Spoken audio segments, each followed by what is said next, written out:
Welcome to another exciting episode of the Million Dollar Peddlers. I'm Paper Guy. And I'm Mr. Magazine. And you mentioned something right before the show. You tend to do that. Oh, I didn't realize it. No, sometimes you do your best work when we're not on camera. Go figure that one out.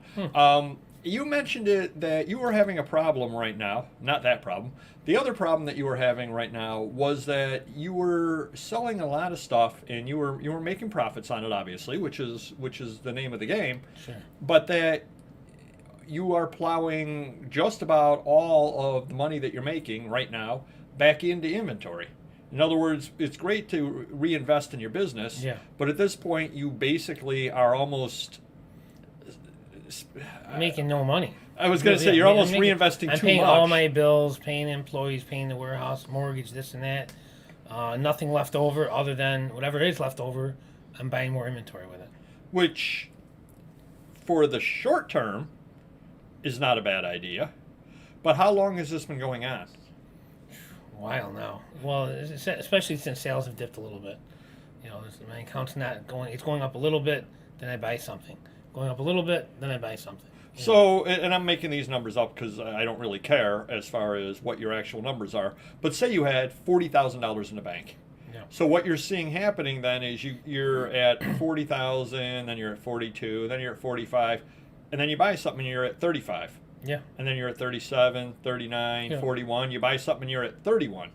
Yeah. And so on and so on and so on. Or I get to 50, but then I got, 8,000 in bills and 8,000 in a collection. Now I'm down to 34. Then it takes me a couple weeks to get it back up. And then some other deal comes across, some other big bills. So it's a up and down game where I'm not staying up there. Like during the COVID when money was rolling like crazy, my money was at an all-time high that, I didn't have to worry about collections coming in or paying bills. Now, with sales down and the buying still there, it's hard to build up a little cushion. But are these deals good enough that you have to buy? They're either super, super good deals that's long-term that you're going to get it cheap enough and you can sit on it or long-tail it, or it's a really good short-term deal that's, less profit, but you're going to make good money when you sell the stuff. Or some of it, like I'm going to pass on just because there's too much work involved. So if it's a lot of money and too much work involved and not enough profit, it's got to go. No shot. See, and that's a change from 5 to 10 years ago. 5 to 10 years ago, you would have taken those deals, I believe. Yeah, even 5 months ago, maybe. Well, if I had the extra money in my account, I'm like, oh, that's still a good deal for $10,000. I could sell the best stuff and get my money out of it, But now with the backlog of inventory, that all good stuff that we can't list fast enough, there's no point of buying stuff that's harder to sell. It takes longer to sell, So that's kind of it's kind of interesting the way it goes. It's also kind of interesting, and I know we did a video a while ago about this, and it's common sense, but it's very, very true.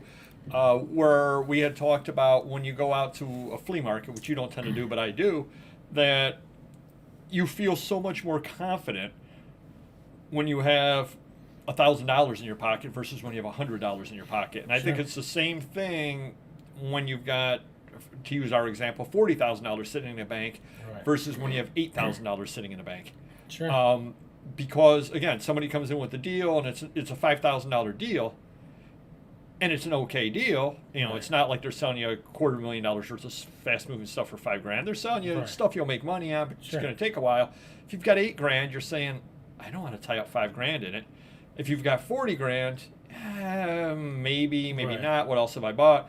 If you've got $250,000 sitting in your bank, $5,000. And if you've got $1 million, okay, $5,000, no big deal. I'll take it. I can take the $5,000. What was your father's big negotiating technique? You don't want to put the money on the shelf in the corner or something? I might as well put the money on the shelf. Yeah. And that's what he used to say. People would come in and try to sell him something that he felt he would have difficulty selling, and that's what he always would say. I might as well put my money on the shelf because that's exactly what you're doing. And I guess it took us a while to realize it. Now, there were times when he used it when he wasn't necessarily putting the money on the shelf. Right. He may have overused the term sometimes. A little acting. But a lot of times we both are in that situation where we're looking at something or other and it's like, yeah, I know that this is a good deal, but from past experience, these magazines take 2, 3, 4, 5 years to sell. Yeah. exactly. And yeah, you've got 40 of them, and you want $40, and eventually I'll make $800 out of it or $1,000 out of it. But do I really want to take the 2 hours, 3 hours now to list them and not see $1 back out of it for 2 years? Right. True. Yeah. That's a tough question at times, and it depends upon, now, first flea market of the year, yeah.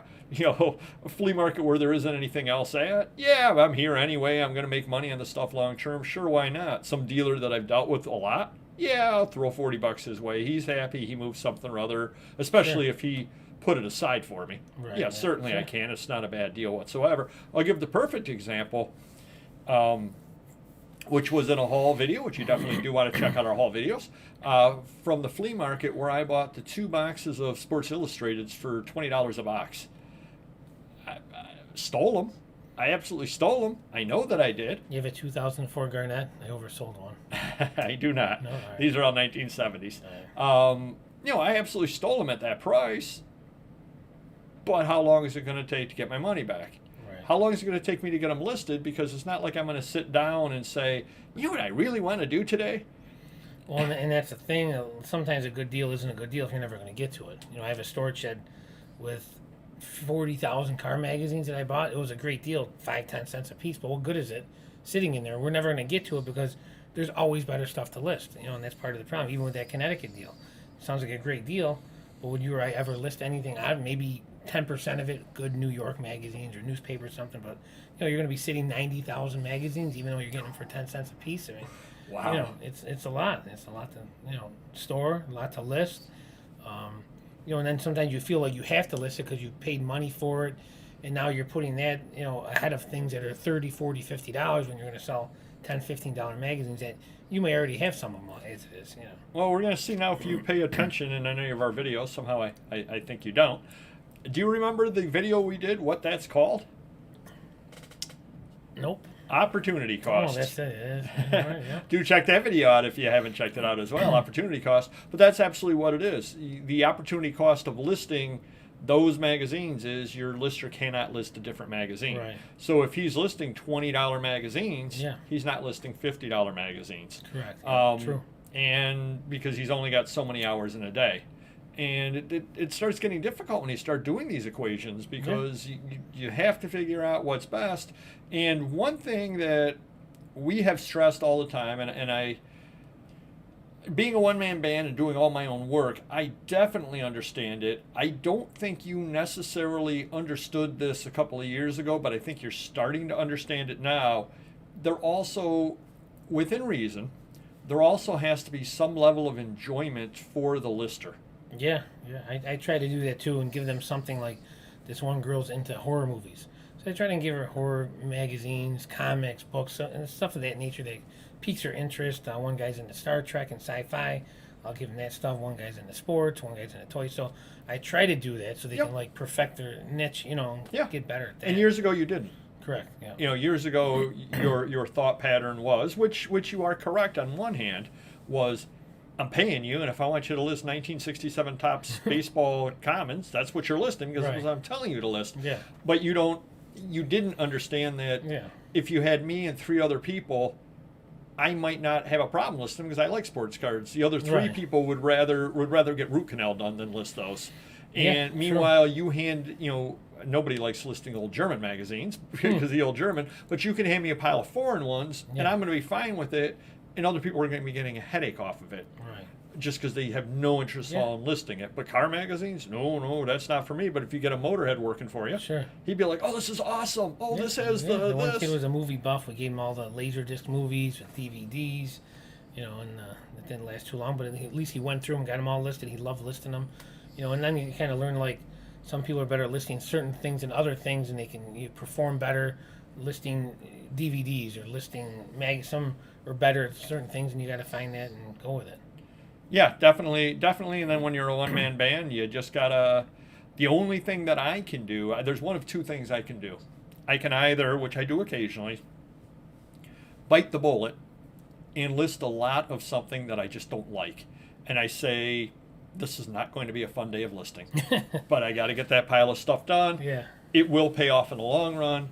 and I bite the bullet and I do what I have to do for that day. But I Yeah. can't do that 3, 4, 5 No, days in a right. row, or I get burned out and really hate it. Yeah. Or don't buy the collection in the first place, which that I'm slowly learning as well when I'm out there and I'm looking at stuff and I'm going, do I really ever want to list this? Yeah. Yeah, it's a good deal, but I don't want to. I don't want to list Well, it, and it's not a yeah. great deal because there's obviously a Right. difference between a good and a great deal. Oh yeah. You know, a great deal if they're $100 items and I'm paying $1 each. Yes, I have to do that no matter how much I hate it. Right. If they're $20 items and I'm paying $1 each, everybody else's table or Right. a lot of other tables have the same markup items. Sure.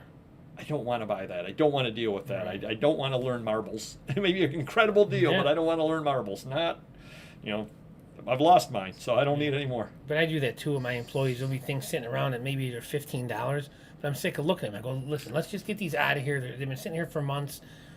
Just get rid of it. I don't care. Get $5. I'm going to lose money, but I don't want to look at it. We need this room here.